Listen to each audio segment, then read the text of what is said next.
Boa noite, irmãos. Iremos iniciar o culto desta noite. Quero convidar as irmãs que vão fazer um acompanhamento aqui. Nós vamos entoar o hino 381. 381.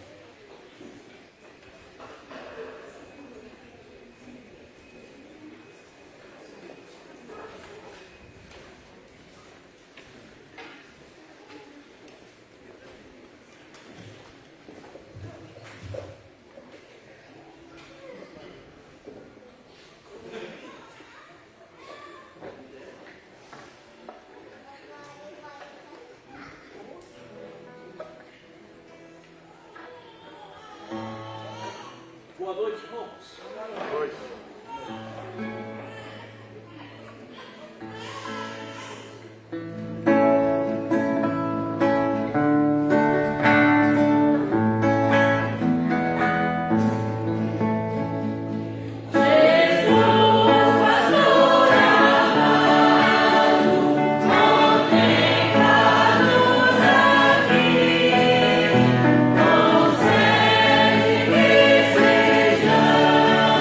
Sejamos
nós teríamos ou teremos assim a leitura bíblica no Salmo, capítulo 145, versos de 1 a 10.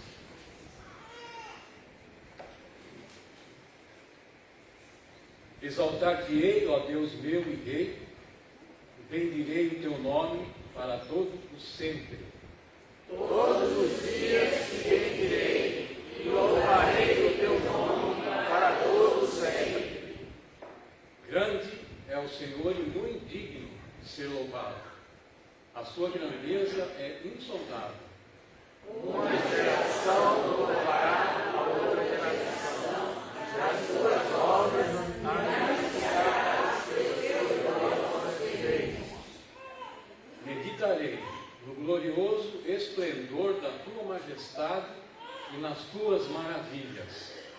Fala-se-á do poder dos teus feitos tremendos e cantarei a tua grandeza. Divulgarão a memória de tua muita bondade e com júbilo celebrarão a tua justiça. Bendito e misericordioso é o Senhor, tardio em graça e de grande clemência. O Senhor é bom para todos, e as suas ternas misericórdias permeiam todas as suas obras. Todos juntos, Todas as suas obras te renderão graças, Senhor, e os teus santos te bendirão. Amém. Vamos orar nesse momento. Pai amado, nós te agradecemos, Senhor, porque estamos passando esses momentos aqui na tua casa, Senhor. Pedimos o teu Santo Espírito que intercede por nós em todos os momentos, ó Pai, e nos interceda por nós também, pelo Criador, por cada necessidade, Senhor nosso Deus, que venha ao coração dos nossos irmãos. Te pedimos, ó Pai, por aqueles que estão em viagem, o pastor Joel, a Rita e os seus familiares lá em todo mundo, da Priscila, Senhor, que estejam gozando da tua paz, da tua bondade, como acabamos de ver, Senhor Jesus. Te pedimos, ó Pai, por todos os presentes, que o Senhor esteja abençoando a vida de cada um. Oramos por todos os enfermos, ó Pai, da tua igreja e de outros lugares pelos quais temos intercedido. Te agradecemos por todas as tuas bênçãos e em nome de Jesus que oramos. Amém. Ainda em pé nós vamos cantar o hino 385. E nessa oportunidade, os irmãos poderão fazer a dedicação dos dízimos e ofertas.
Santo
Cante.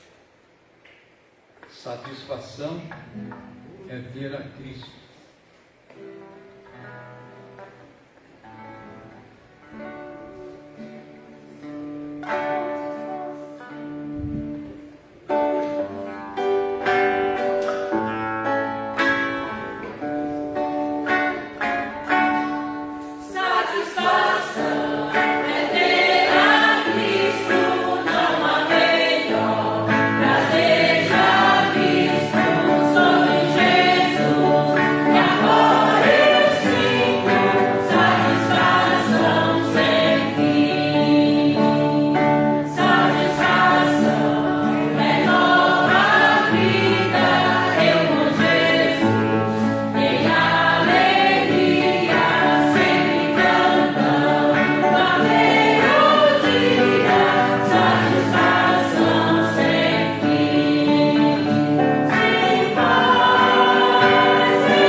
Passar agora as partes especiais.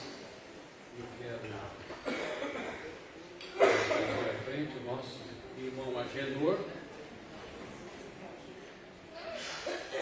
que iniciará as participações desta noite. Depois é o irmão Pedro e, em seguida, a irmã Patrícia.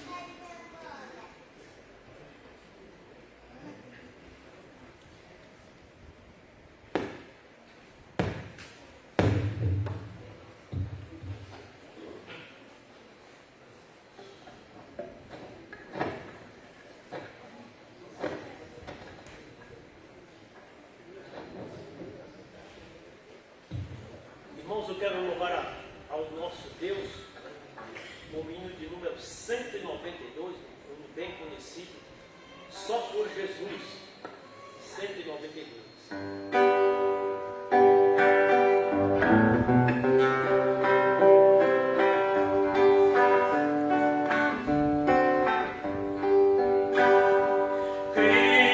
Redenção.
tem um problema e não pode resolver, não fique neste dilema. Deus pode tudo fazer. Se for doença ou fome, falta de água ou pão, seja qual for seus problemas, o Senhor tem solução. Deus resolve os seus problemas. Deus resolve os seus problemas. Na terra, no mar e no céu, nunca houve, não há problema pra Deus. Deus resolve os seus problemas. Deus resolve os seus problemas. Na terra, no mar e no céu, nunca houve, não há problema pra Deus. Se o seu grande problema, falta de teto em seu lar, seja não ter uma casa onde a cabeça pousar, se você é perseguido, maltratado até, se está desempregado, Deus cuida bem de você. Deus resolve os seus problemas. Deus resolve os seus problemas. Na terra, no mar e no céu, nunca houve, não há problema pra Deus. Deus resolve os seus problemas. Deus resolve os seus problemas. Na terra, no mar e no céu, nunca houve, não há problema pra Deus. Se o seu grande problema é falta de união, sabe que Deus não opera onde há separação. Vamos unir nossas forças para a batalha vencer. E tudo grande problema o Senhor vai resolver. Deus resolve os seus problemas. Deus resolve os seus problemas. Na terra, no mar e no céu, nunca houve, não há problema pra Deus. Deus resolve os seus problemas. Deus resolve os seus problemas. Na terra, no mar e no céu, nunca houve, não há problema pra Deus.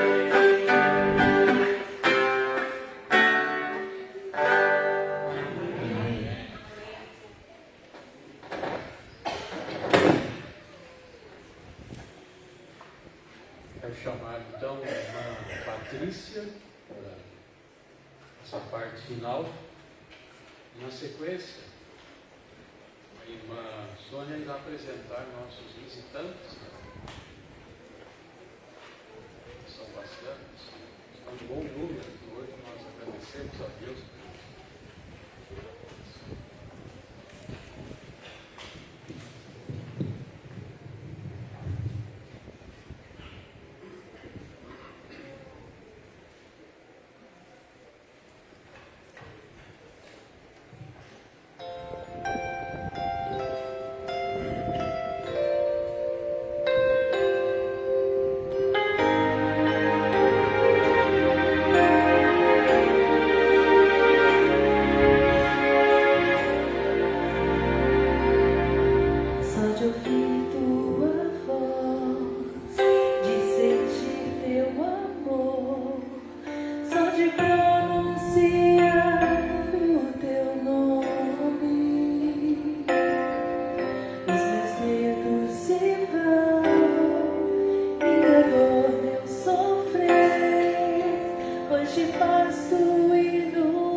Graça e paz, irmãos. É com grande alegria que estou aqui na casa do Senhor. E mais alegre ainda de apresentar pessoas especiais nessa noite, né? Porque os nossos visitantes são pessoas especiais. E eu quero aqui apresentar, que já esteve aqui na nossa igreja, esse casal maravilhoso, o irmão Cláudio Rodrigues e a esposa Cristina. Para quem não os conhece, estão ali no banco de trás. Vocês? Falei errado? Meu Deus, me perdoa. Cláudio é o nosso pregador. Por gentileza, então fiquem em pé, ainda que eu vou apresentar. Me desculpem, amados irmãos. O nosso pregador dessa noite, nosso querido irmão Cláudio, seja bem-vindo em nome de Jesus. E agora aqui a nossa irmã Cristina e o nosso irmão Luiz, né? Sejam bem-vindos em nome de Jesus. Acho que eu estou emocionada, viu? E vocês vão saber por quê. Temos aqui o meu filhinho do coração, Enoque. Quanto tempo que eu não vejo esse amado irmão aqui, Enoque, sua querida esposa, nossa irmã Rebeca, seus 2 filhos aqui, essas bênçãos que estão aqui conosco, seu sogro, nosso irmão Paulo. Seja bem-vindo, irmãos, em nome de Jesus.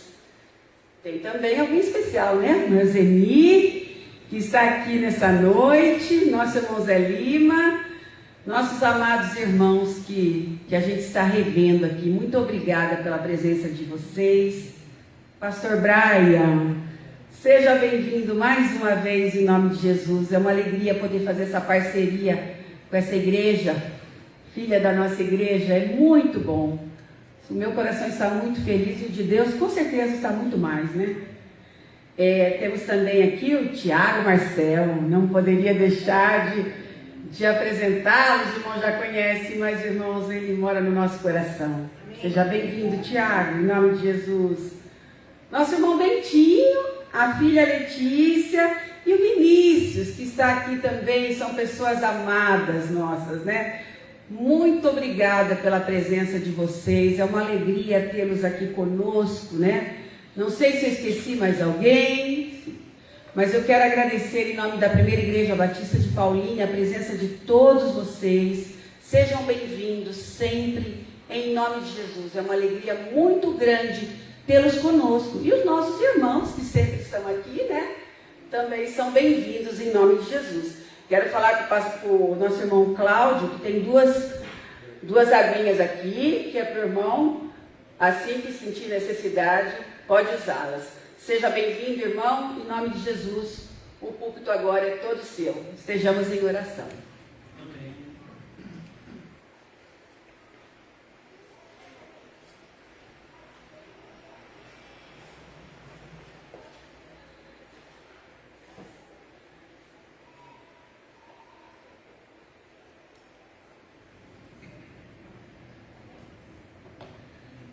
Meus irmãos, boa noite a todos. Boa noite. Paz do Senhor Jesus seja com todos nós. Amém. É uma alegria enorme eu estar aqui e conhecer mais um pouco do povo que vai morar no céu.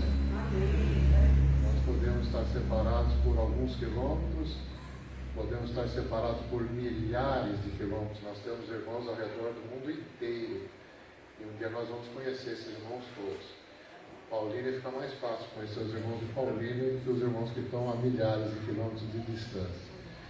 Nós vamos ouvir agora a palavra do Senhor. É um privilégio enorme para qualquer crente falar da palavra do Senhor. Alguns Deus separa para fazerem desta maneira aqui, mas todos os cristãos são responsáveis por espalharem o Evangelho a toda criatura.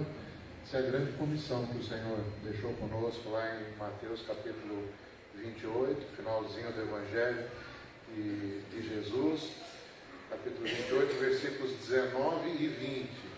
Ide por todo o mundo, fazei discípulos de todas as nações, ensinando-os a guardar todas as coisas que vos tenho ensinado, e eis que estou convosco todos os dias até a consumação dos séculos. Mas o mais importante é o versículo 18. O 18 é que é a nossa segurança de termos sucesso nos versículos 19 e 20. No 18 o Senhor fala assim: é-me dado todo o poder no céu e na terra. Então a nossa comissão de espalharmos o Evangelho a toda a criatura está baseada no poder e na autoridade que o Senhor Jesus conquistou ao ressuscitar, subir e estar assentado no trono ao lado do trono do Pai.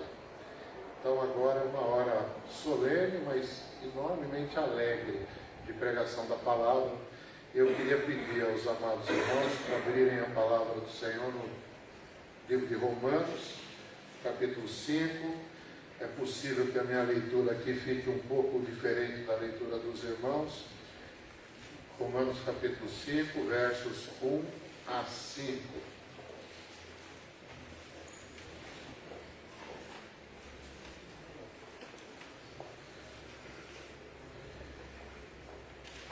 Romanos 5, de 1 a 5, eu vou fazer essa leitura. Está escrito assim na palavra do Senhor: sendo, pois, justificados pela fé, temos paz com Deus por nosso Senhor Jesus Cristo, pelo qual também temos entrada pela fé a esta graça na qual estamos firmes e nos gloriamos na esperança da glória de Deus. E não somente isso, mas também nos gloriamos nas tribulações, sabendo que a tribulação produz a paciência, e a paciência a experiência, e a experiência a esperança. E a esperança não traz confusão, porque o amor de Deus está derramado em nosso coração pelo Espírito Santo que nos foi dado. Eu quero orar mais uma vez. Senhor, que glorioso esse momento, na Tua presença, estamos todos nós na Tua presença, esperando ouvir coisas gloriosas, maravilhosas. O Senhor pode nos ajudar nessa hora, o Teu Espírito pode nos ajudar, nos ensinar, abrir nosso coração para nós ouvirmos com alegria a Tua palavra, para sermos edificados por ela, transformados por ela, moldados por ela, a fim de que a nossa vida, antes da glorificação, seja para a Tua glória. Usa esse momento para este fim que exalta o Teu nome, em nome de Jesus. Amém. Amém. Amados, podem sentar, por favor. O carro azul aqui é de alguém aqui. Tem um carro azul que ela fica numa garagem, está querendo entrar.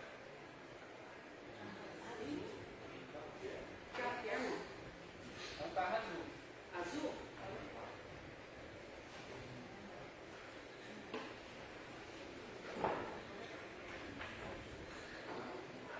O final desse trecho que nós lemos vai falar sobre o amor de Deus que está derramado no nosso coração, e eu quero chegar nesse amor de Deus.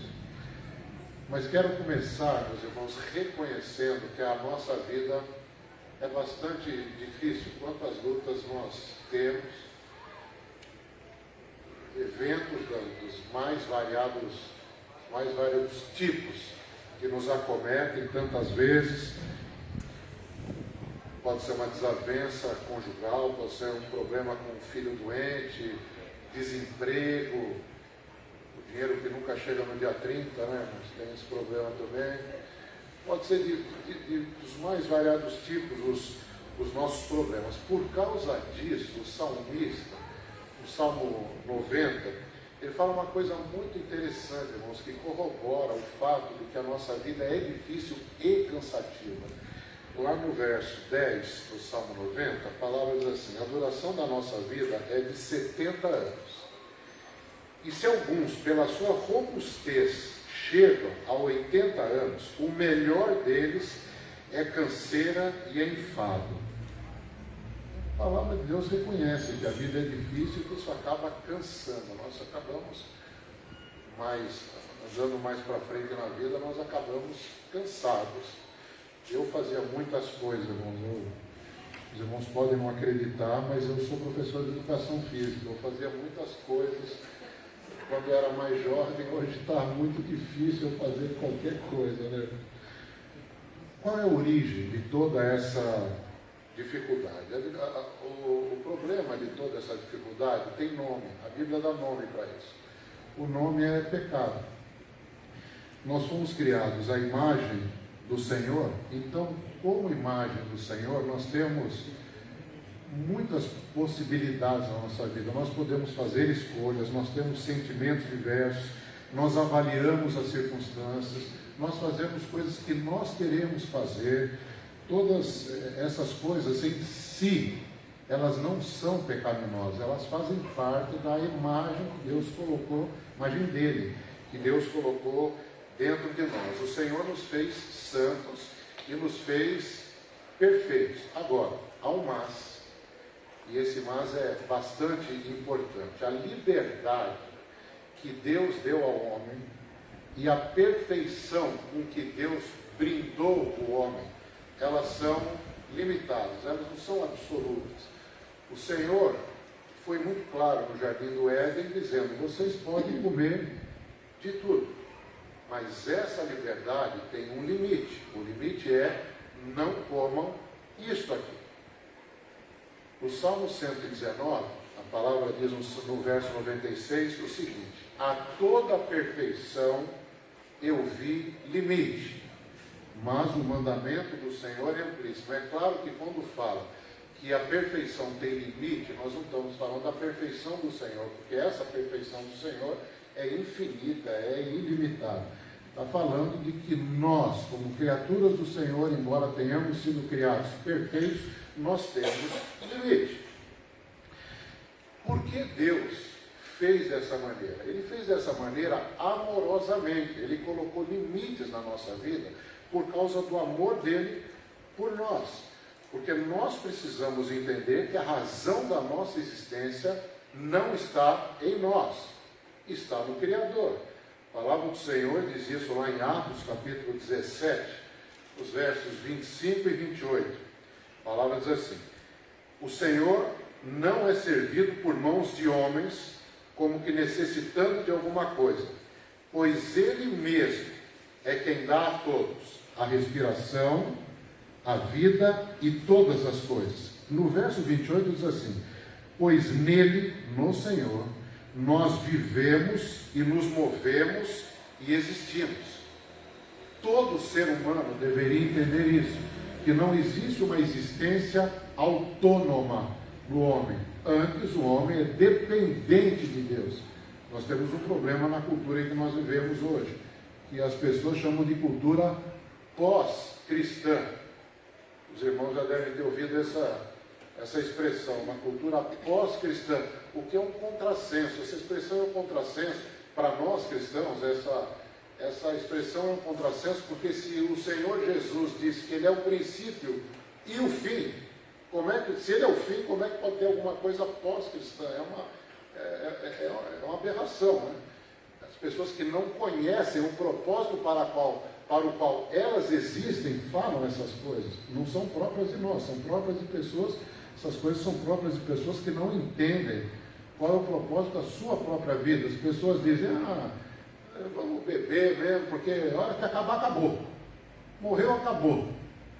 Não, morreu, não acabou. Nós sabemos disso, né, irmão? Se morreu, vai começar um tempo muito maior do que aquele da própria vida. O Catecismo Batista, primeira pergunta do Catecismo Batista com a resposta, é a seguinte: qual é o objetivo principal do homem? O objetivo principal do homem é glorificar a Deus e ter comunhão com Ele para sempre. 1 Coríntios 10, 31 diz assim: quer comais, quer bebais, ou façais qualquer outra coisa, fazei tudo para a glória de Deus. Nós podemos até perguntar: qual foi a última vez que você tomou um suco de laranja para a glória de Deus? Nós fazemos as coisas tão automaticamente, mas o que a Bíblia diz é: qualquer coisa que nós fazemos deve ser para exaltar o nome do Senhor. E lá no Salmo 73, versos 25 e 26, eu amo esse texto, irmãos. Diz assim: a quem tenho eu no céu, senão a ti? E na terra não há quem eu deseje além de ti. Seja no céu, seja na terra, qualquer lugar. Qual é o prazer que um ser humano deveria sempre ter? O Senhor, o nosso Criador. Agora, nesse sentido, como é que nós podemos definir pecado? O pecado é a alteração da ordem natural das coisas, irmãos.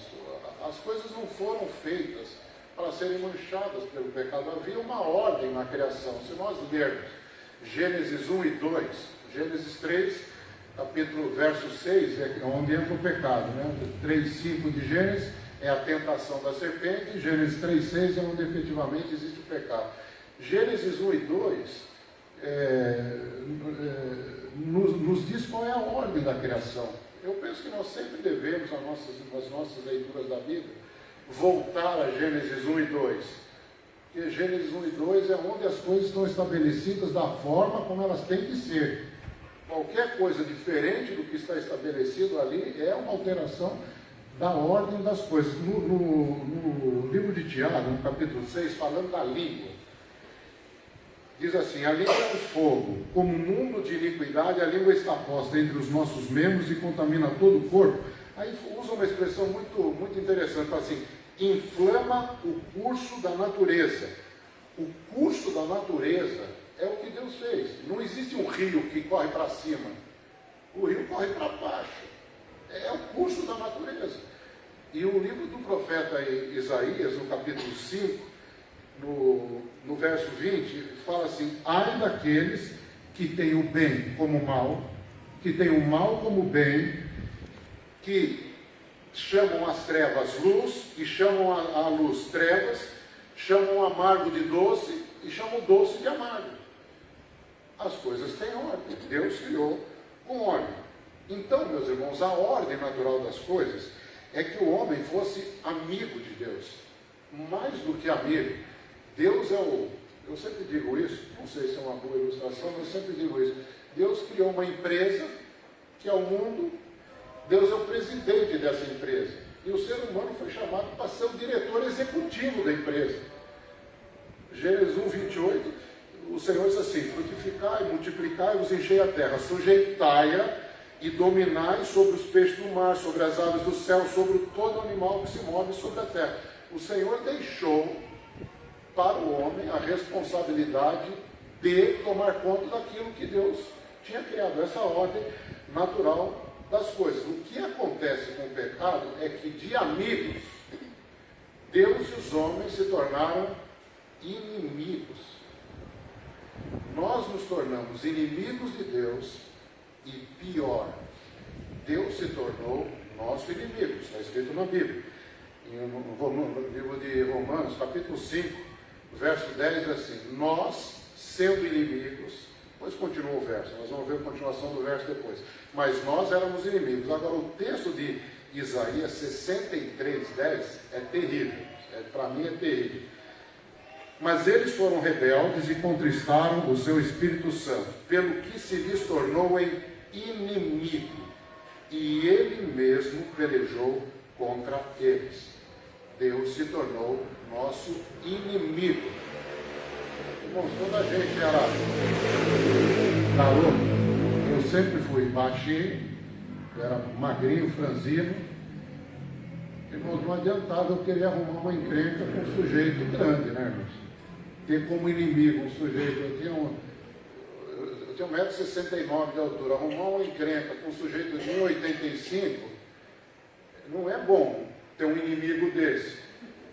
Agora, ter o Senhor como inimigo é o terror total. Inimigos vivem em pé de guerra. Deus deu muitas provas ao longo da história de que ele podia liquidar com os inimigos. O dilúvio é uma prova dessa. Deus podia liquidar tudo. O Senhor deixou uma semente, Noé e os que entraram com ele na arca. Mas Deus mostrou, eu posso acabar com tudo. Nadab e Abiú, os filhos de Arão. Uzá, quando tocou a mão na arca. Ananias e Safira. Deus deu provas suficientes ao longo da história de que ele tinha poder para acabar com os seus inimigos.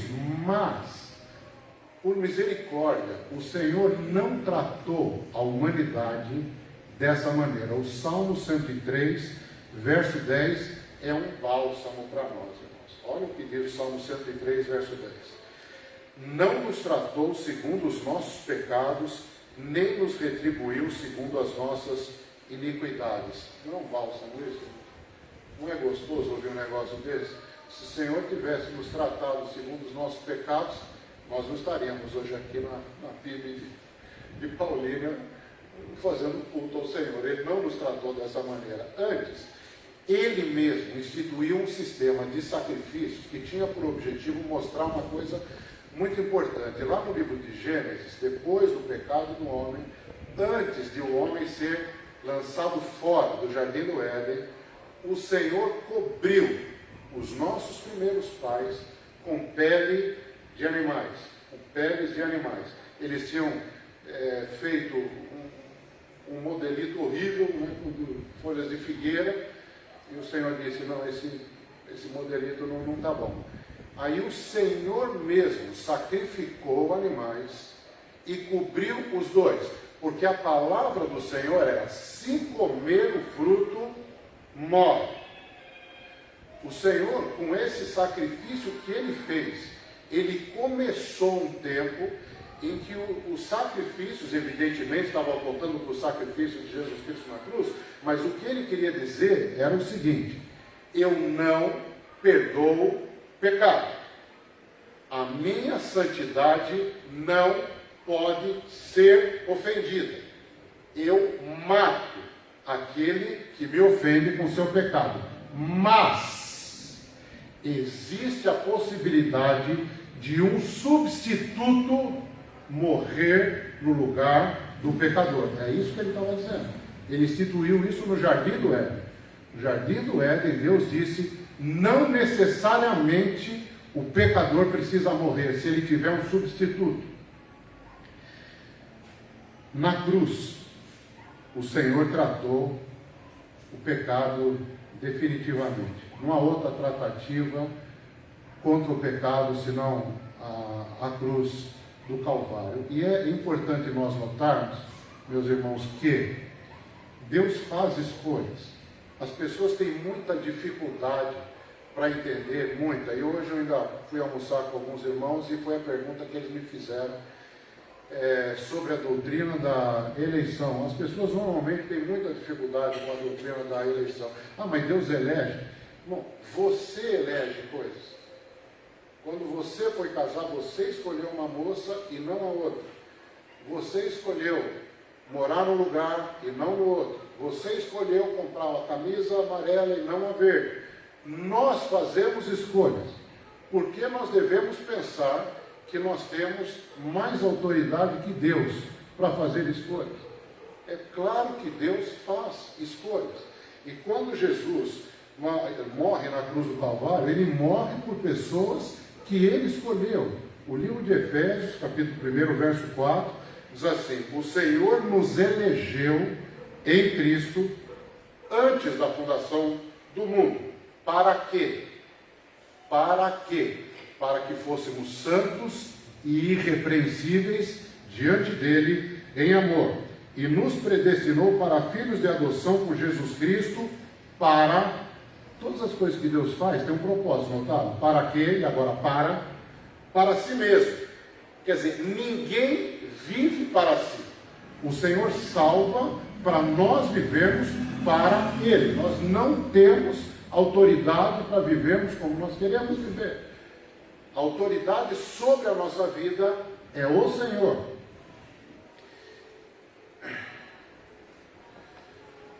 Jesus é o substituto daqueles que o Senhor elegeu soberanamente. Ele é o substituto. Havia uma ira de Deus santa. A Bíblia chega a dizer, irmãos, em Efésios capítulo 2, verso 3, que nós, os crentes, como qualquer outra pessoa no mundo, que não seja crente, todos nós éramos, por natureza, filhos da ira.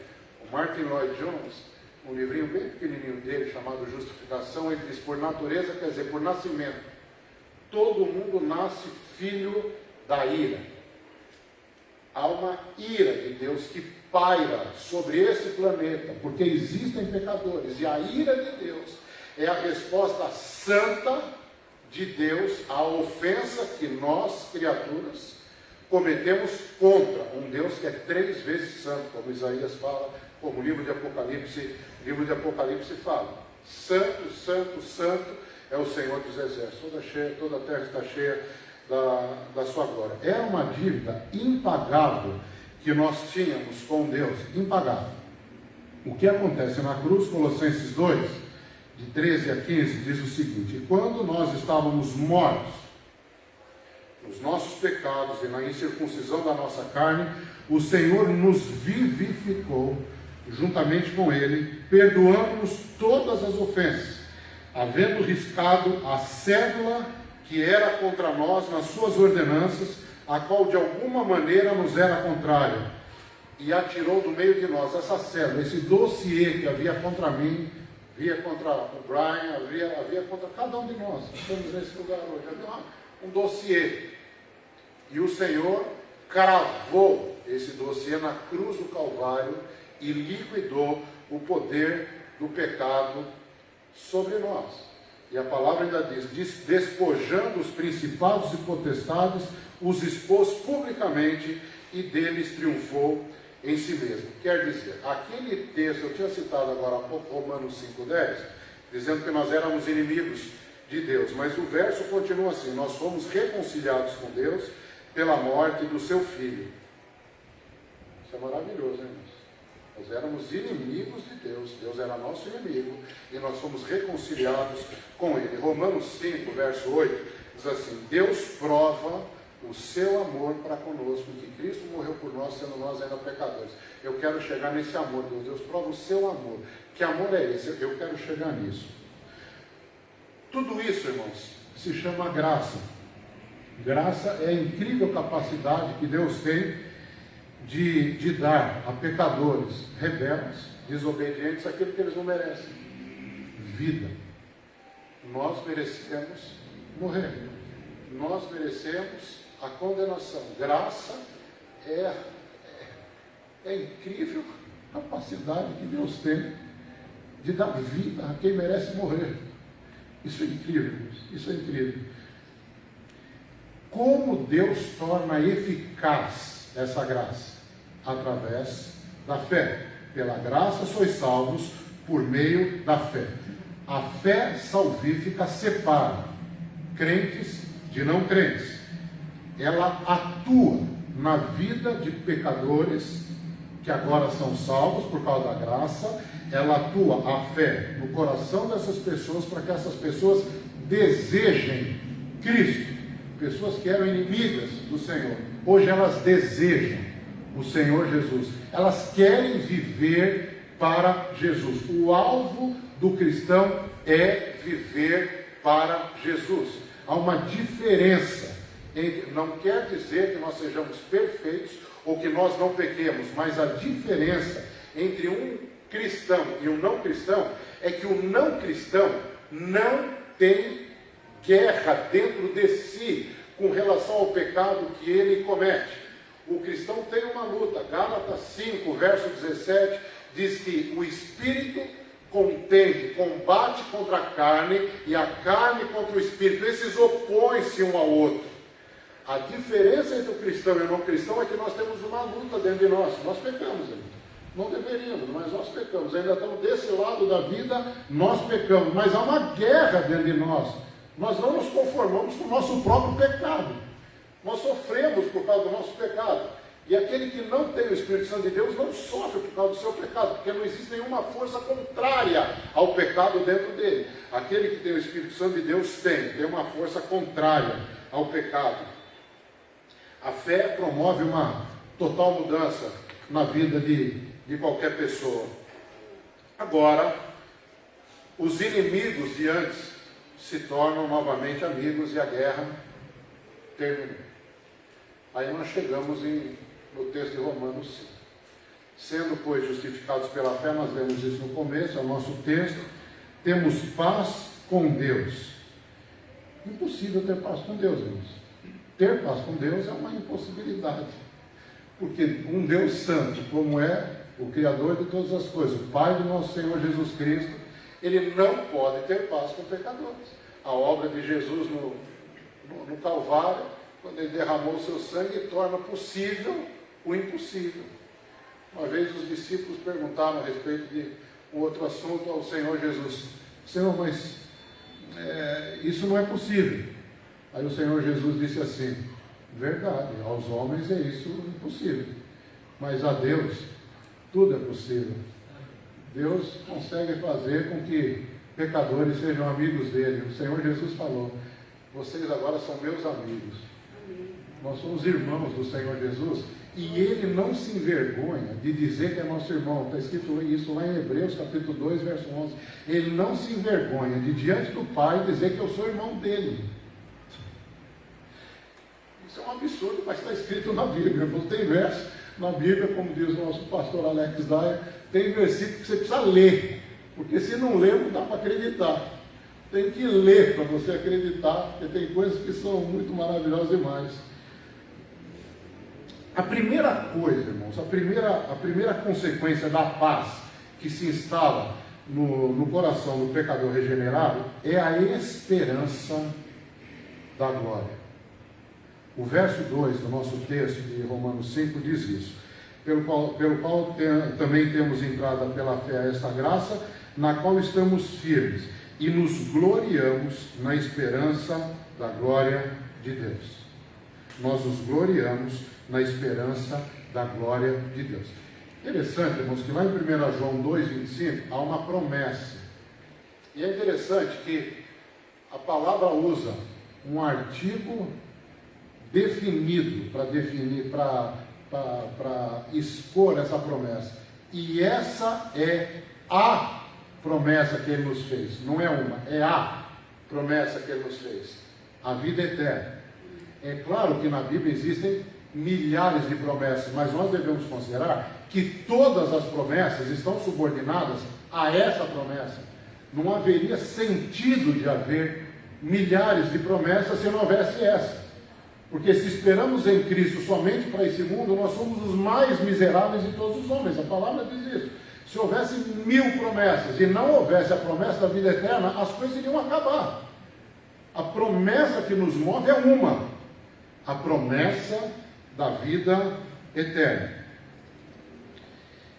Essa promessa, irmãos, ela tem um propósito. É nos fazer enxergar que o mais importante não está aqui, meus irmãos. não está aqui.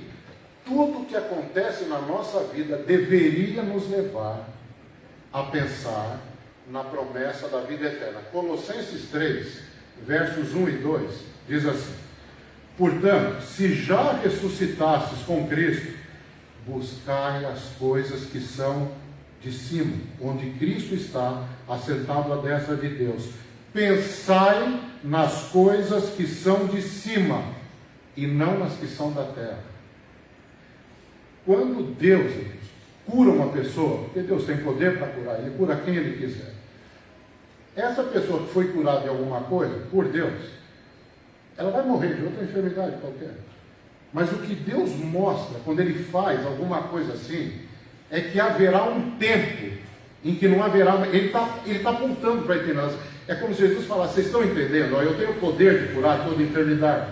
Aí você vai para Isaías 53, onde a palavra diz lá no verso 4: verdadeiramente Ele tomou sobre si as nossas dores e as nossas enfermidades levou sobre si. É claro que está falando de eternidade. Aqui todo mundo fica doente. Ou nós morremos de enfermidade ou morremos de acidente. Nós vamos ficar doentes, irmãos. Essa palavra está dizendo alguma coisa sobre... olha para a eternidade, olhe para a eternidade. Lá não haverá mais enfermidade. Quando o Senhor ressuscitou Lázaro, Lázaro morreu de novo.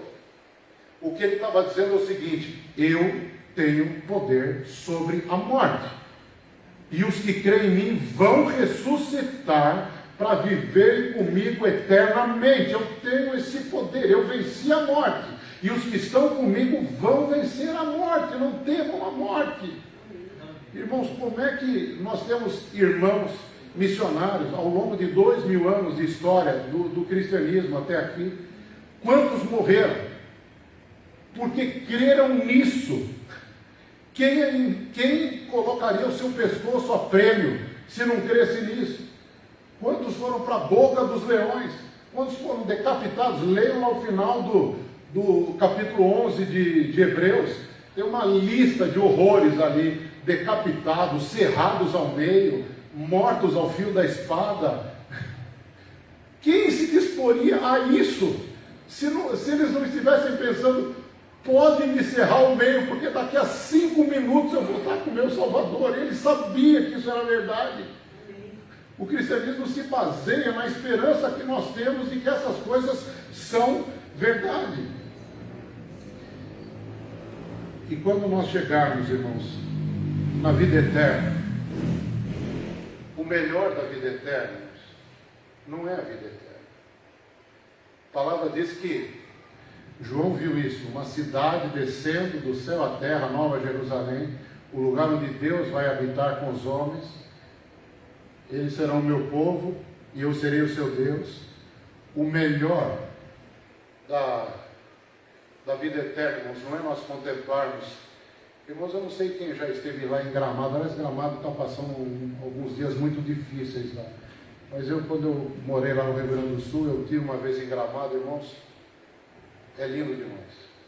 É lindo demais. A cidade é linda demais. Eu fui no final do ano, flor para todo lado, irmãos. Eu nunca vi tanta flor junto. Qualquer rotatória é flor, flor, flor e flor. Eu fico imaginando como é a Nova Jerusalém, né? Como será a Nova Jerusalém?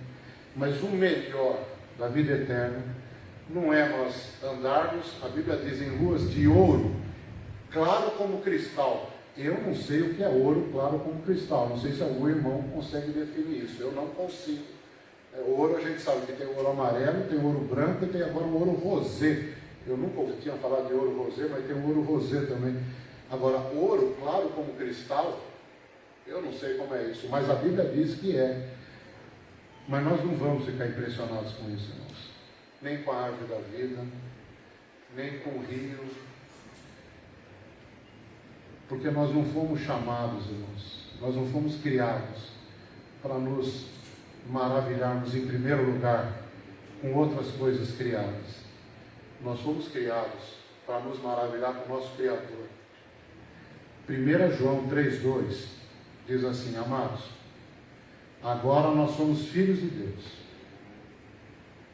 Podia parar aqui esse verso, irmãos, porque para quem era filho da ira, ser filho de Deus Tá bom. Senhor, ok.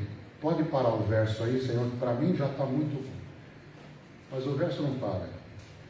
Agora somos filhos de Deus, mas ainda não é manifesto o que nós havemos de ser. Porque quando Ele se manifestar, nós seremos semelhantes a Ele. E assim como Ele é, nós o veremos.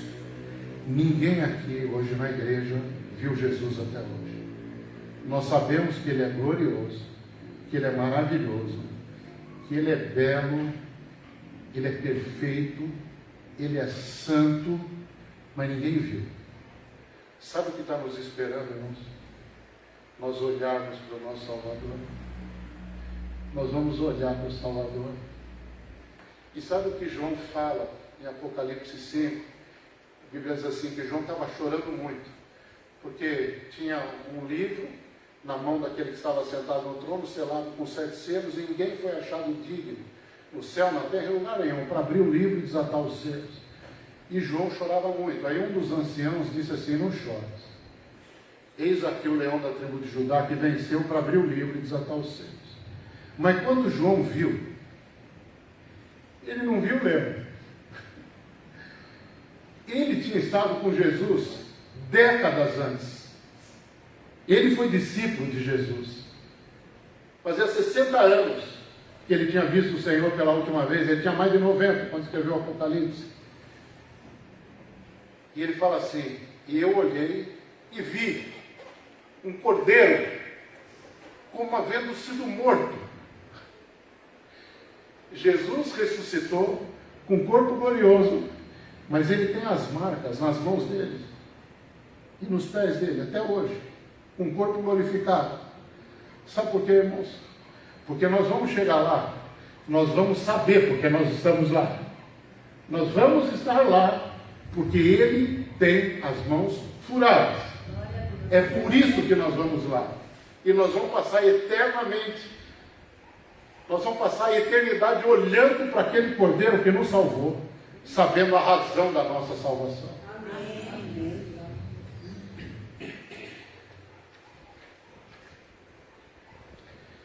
Essa esperança da glória é que nos permite viver sem traumas. O verso 3 do nosso texto. Nós nos gloriamos na esperança da glória de Deus. Mas no verso 3 assim, não apenas isso, mas nós nos gloriamos nas tribulações. Aí ficou ruim, né? E nas tribulações, sabendo que a tribulação produz a paciência a experiência, e a experiência a esperança. Por que as tribulações são graça, irmãos? Porque as tribulações nos tornam pessoas parecidas com o nosso Salvador. O nosso Salvador padeceu. Quando algum de nós padece, nós estamos ficando muito parecidos com Cristo. Olha o que diz Hebreus 4,15, porque não temos um sumo sacerdote que não possa compadecer-se das nossas fraquezas, porém um que como nós em tudo foi tentado, mas sem pecado. Agora olha 1 Pedro 2, 20 e 21. Se fazendo bem sois afligidos e o sofreis, fazendo bem, isso é agradável a Deus, porque nós fomos chamados para isso, pois também Cristo padeceu por nós, deixando-nos o exemplo para que nós sigamos as pisadas de Cristo. Ele sofreu. Ninguém deve estranhar que sofre. Isso nos torna parecidos com Cristo. A tribulação desenvolve um aspecto muito importante da nossa vida, que é a paciência. Paulo fala isso nesse texto, e Tiago fala também. Tiago 1 diz assim, versos 2 a 4: meus irmãos, tende grande gozo quando caídes em várias tentações, sabendo que a prova da vossa fé produz a paciência. Tiago fala a mesma coisa. A tribulação leva à paciência. A tribulação, meus irmãos, ela está intrinsecamente ligada à perspectiva da eternidade. Paulo e Tiago falam isso. Olha o que Tiago fala. Glorie-se o irmão abatido, na tribulação, na sua exaltação. Glorie-se, alegre-se. Olha o que Paulo fala em Romanos 8,18. Para mim, tenho por certo que as aflições desse tempo presente, estamos aqui, não são para comparar com a glória que em nós há de ser revelada. Mas tem um texto que para mim é o supremo nesse ponto, que é 2 Coríntios 4, 17 e 18, diz assim: a nossa leve e momentânea tribulação. Você pode estar dizendo assim: Paulo errou, porque a minha tribulação não está nem leve e nem momentânea. De leve não tem nada e já está durando mais tempo do que eu gostaria. O problema, meus irmãos, é que quando você tem um adjetivo, o adjetivo necessita do seu contrário para fazer sentido. Eu sou baixo, um homem baixo, em relação ao Brian, que é mais alto. Eu só sou baixo porque ele é mais alto. Eu só sou mais gordo porque tem alguém mais magro. Então, quando o apóstolo Paulo diz a nossa leve e momentânea tribulação, é porque ele dá um parâmetro para que isso seja considerado leve e momentâneo. Ele fala assim: a nossa leve e momentânea tribulação produz para nós um peso contrário de leve. Um peso, aí ele tinha dito momentâneo, aqui ele diz um peso eterno. Lá ele fala tribulação, aqui ele fala glória. Leve e momentânea tribulação, peso eterno de glória. Diante do peso eterno de glória, qualquer coisa fica leve e momentânea. Essa é a perspectiva que nós precisamos ter na nossa vida. Depois da paciência, vamos para a experiência. A experiência, irmãos, é a nossa vida diária com o Senhor. A Bíblia fala para nós crescermos na graça e no conhecimento do Senhor Jesus Cristo. 2 Pedro fala isso, crescer na graça, 2 Pedro 3,18. Para nós crescermos na graça e no conhecimento do Senhor Jesus Cristo. Jó tinha experiência com o Senhor. Ele fala uma coisa que é impressionante. Jó estava passando por uma luta. Eu penso que nenhum de nós aqui passou por uma luta igual a de Jó. Mas ele fala uma coisa impressionante. Fala com uma firmeza. Ele fala assim: eu sei que o meu Redentor vive. Experiência, né, irmãos? Ninguém fala um negócio dele. Com a luta que ele estava passando, dizer um negócio desse. Isso é experiência com Deus. Ele tem experiência com Deus. Eu sei que o meu Redentor vive e que por fim se levantará sobre a terra. Coisa linda. A experiência, meus irmãos, é que consolida a esperança no coração do crente. E olha o que o apóstolo Paulo fala, 2 Timóteo 4, 7 e 8. Ele fala da experiência dele. Combati o bom combate, acabei a carreira e guardei a fé. Aí diz assim: desde agora a coroa da justiça me está guardada, a qual o Senhor justo juiz me dará naquele dia. Vocês entendem, irmãos, quer seja tribulação, experiência, seja o que for na nossa vida, as coisas apontam para a eternidade. Está dando para entender, irmão? Qualquer coisa que esteja escrito na Bíblia aponta para a eternidade. Romanos 5,5. Chegamos em Romanos 5,5. A esperança não traz confusão. Esse é o motivo, meus irmãos, porque os cristãos não consideram as suas lutas como uma pedra de tropeço. Elas não são. As nossas lutas, elas são ingredientes necessários à nossa santificação. Sabe o que o Senhor quer de nós? Efésios 4,12. Ele quer o aperfeiçoamento dos santos para a obra do ministério. Ele quer o aperfeiçoamento dos santos. As coisas que nos sucedem, e Deus é soberano sobre todas as coisas que nos sucedem, as coisas que nos sucedem têm um ingrediente, tem um motivo, tem um porquê. E o porquê é: o Senhor nos quer santos. 1 Tessalonicenses 4,3, a palavra diz assim: essa é a vontade de Deus, a nossa santificação. E lá no livro de Hebreus, capítulo 12, capítulo 13, a palavra diz que sem a santificação ninguém verá o Senhor. Então não existe a possibilidade de alguém se dizer cristão que não esteja passando por lutas, por tribulação, não existe. Que não tenha experiência com Cristo, que não se deleite, inclusive nas tribulações. Não existe esse cristão, irmãos. Pessoas falam cristãos verdadeiros e alguns cristãos falsos. Não existe cristão falso, existe gente falsa, mas não é cristão. Cristão só tem um tipo, é verdadeiro, irmão. É o único tipo que tem. E o cristão verdadeiro, se alegra na esperança da glória de Deus e nos gloriamos nas tribulações, sabendo que a tribulação produz a paciência, paciência, experiência, experiência, esperança. E a esperança não traz confusão. A esperança é o antídoto que Deus nos deixa contra o desespero. Os cristãos reconhecem que o tempo de bonança e o tempo de luta, ambos caminham para Romanos 8, 28. Irmãos. O primeiro versículo que eu decorei na Bíblia, Romanos 8, 28. Sabemos que todas as coisas contribuem juntamente para o bem daqueles que amam a Deus, daqueles que são chamados por seu decreto. O primeiro versículo que eu decorei, eu podia ter decorado Jesus chorou, era mais fácil, né, irmão? Mas eu fui decorar Romanos 8, 28.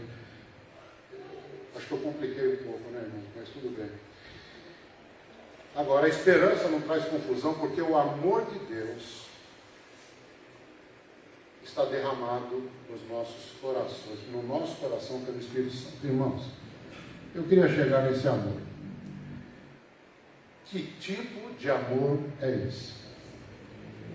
Irmãos, o Espírito Santo é uma pessoa, nós normalmente nos referimos a ele como a terceira pessoa da Trindade. Esse Espírito Santo, ele é um espírito de comunhão, onde você tem a bênção apostólica, a graça do Senhor Jesus, o amor de Deus, a comunhão do Espírito Santo. Ele é um espírito de amor, lá em Romanos 15:30 diz assim, pelo amor do Espírito. As três pessoas da Trindade, elas são eternas. O Pai ama o Filho ama o Pai eternamente. Aquele que faz, que leva o amor de um para o outro, do outro para um, que causa essa comunhão no meio da Trindade, é o Espírito Santo. Quando a Bíblia diz que o Espírito Santo está derramado no nosso coração, não é como se o Espírito passasse por mim, deixasse uma carga de amor. Bom, esse aqui é filho de Deus, deixa eu derramar um pouco de amor. Aí derrama um pouco de amor e já passa e vai derramar depois um pouco de amor em cima do outro, Não.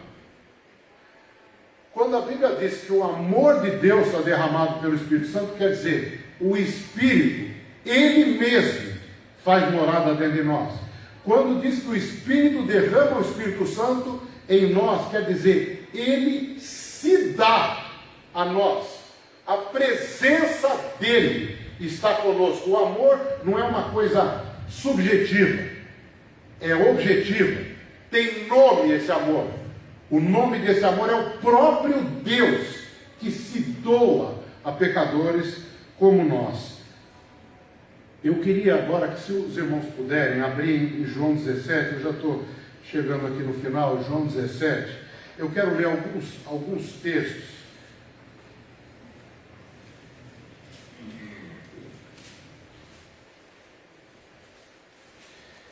Quero ler João 17, a partir do verso 20.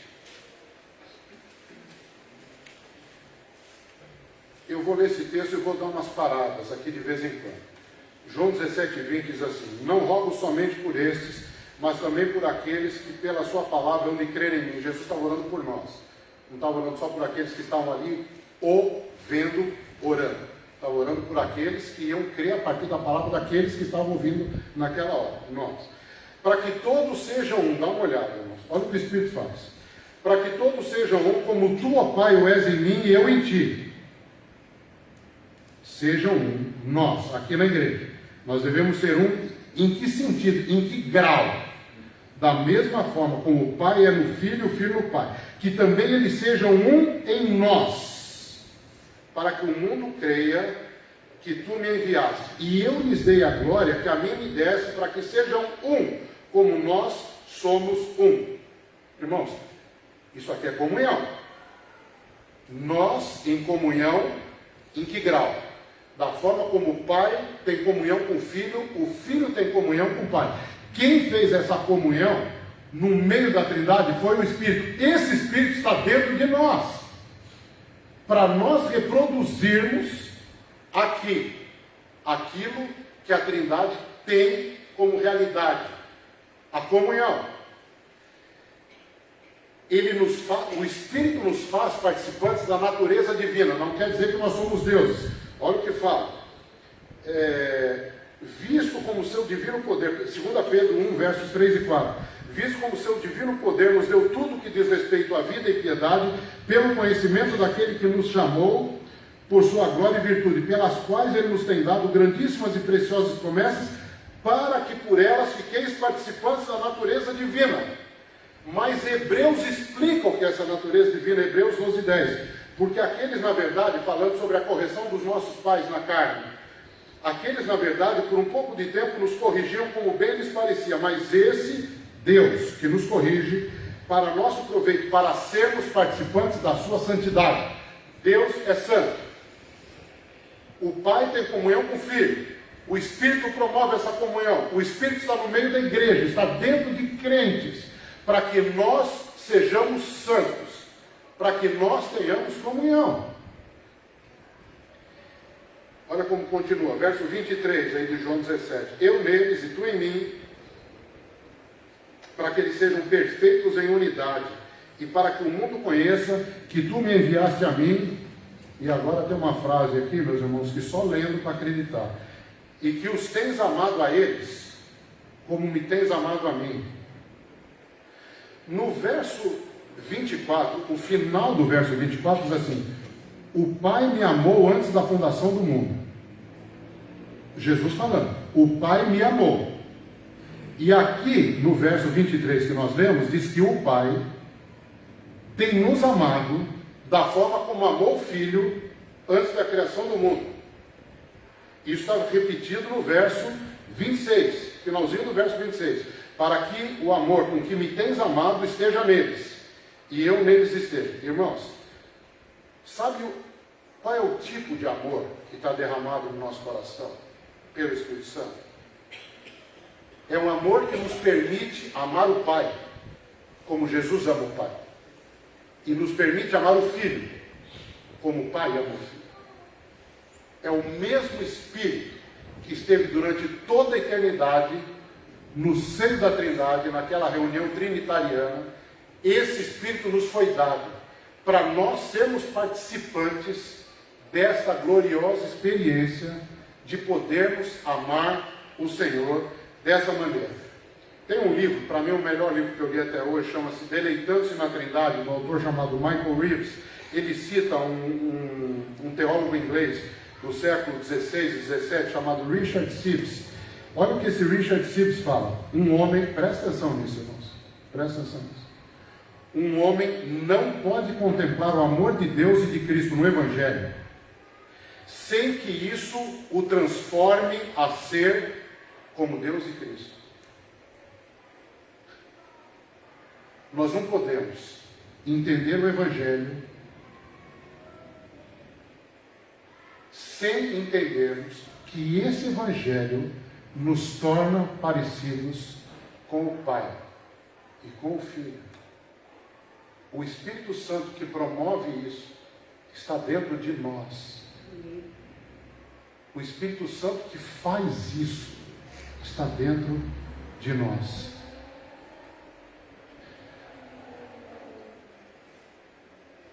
O Pai enviou o Filho no poder do Espírito para nos perdoar e para viver conosco eternamente. Eu citei Apocalipse 21 agora há pouco, vou citar de novo, Apocalipse 21, 3.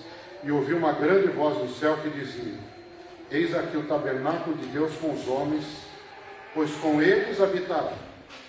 Eles serão o povo do Senhor, e o mesmo Deus estará com eles, e será o seu Deus. Irmãos, o que nós estamos vivendo hoje é uma antecipação do que nós vamos viver um dia no céu. Não existe um crente que diga assim, não, quando chegar na hora lá eu me ajeito com Deus. Não existe essa pessoa, irmão, que vai entrar no céu. Nós não vamos ser perfeitos aqui, mas existe uma direção na vida do crente. A direção é santidade e amor. Santidade na nossa vida e amor pelo Senhor. Nós o amamos porque Ele nos amou primeiro. Mas esse amor inunda o nosso coração de maneira que nós nos amamos. Como nós podemos não nos amar? Lá em 1 João a palavra diz: aquele que diz que ama a Deus e não ama seu irmão é mentiroso. Porque como é que ele pode amar Deus a quem não vê e não ama o irmão que na frente dele? É uma incoerência total. Um dia nós vamos ver o Senhor, mas sabe quem vai ver o Senhor?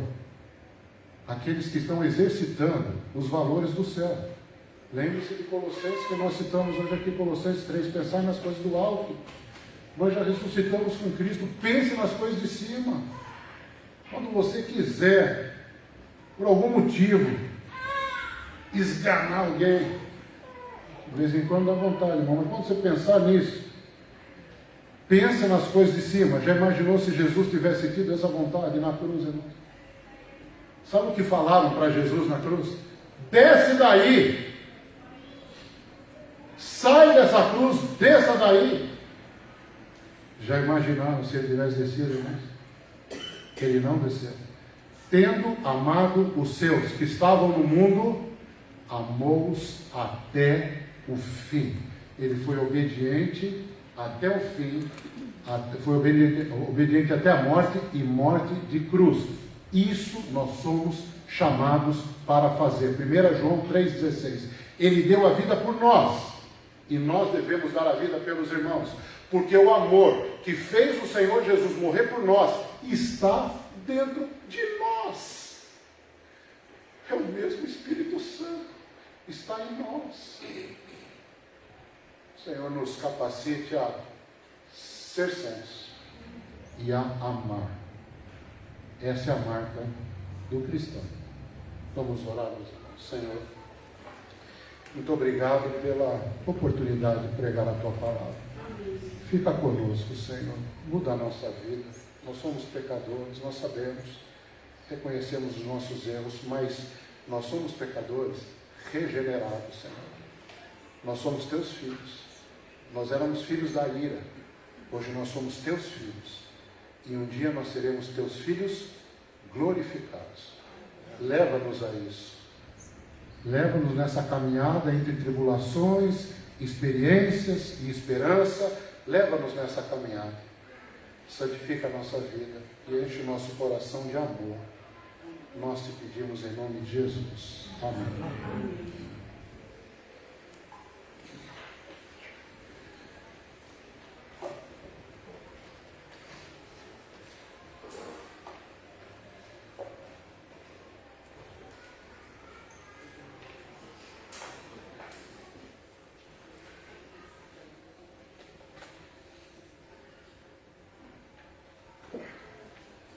Irmãos, agradecemos a Deus por esta palavra, esse passeio, ao longo das Escrituras em relação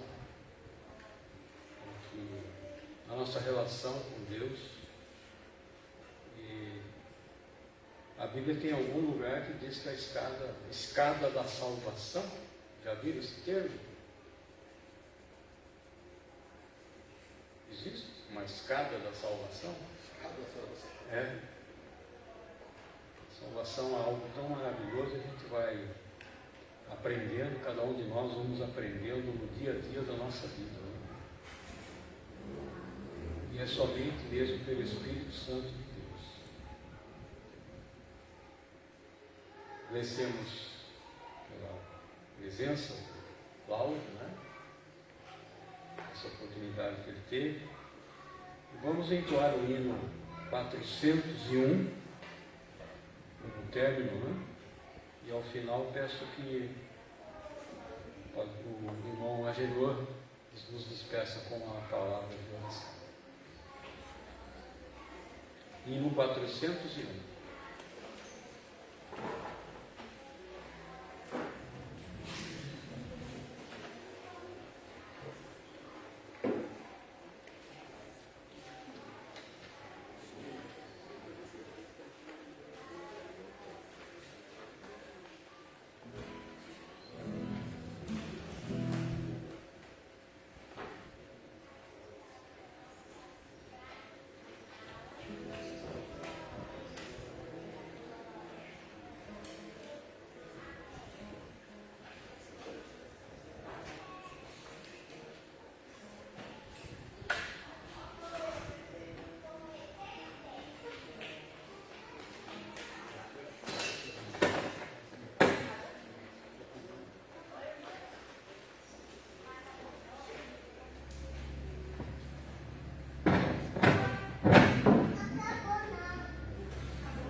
Deus, com a tua palavra, que veio, Senhor Deus, falar ao meu coração e creio a todos os corações aqui nesta noite.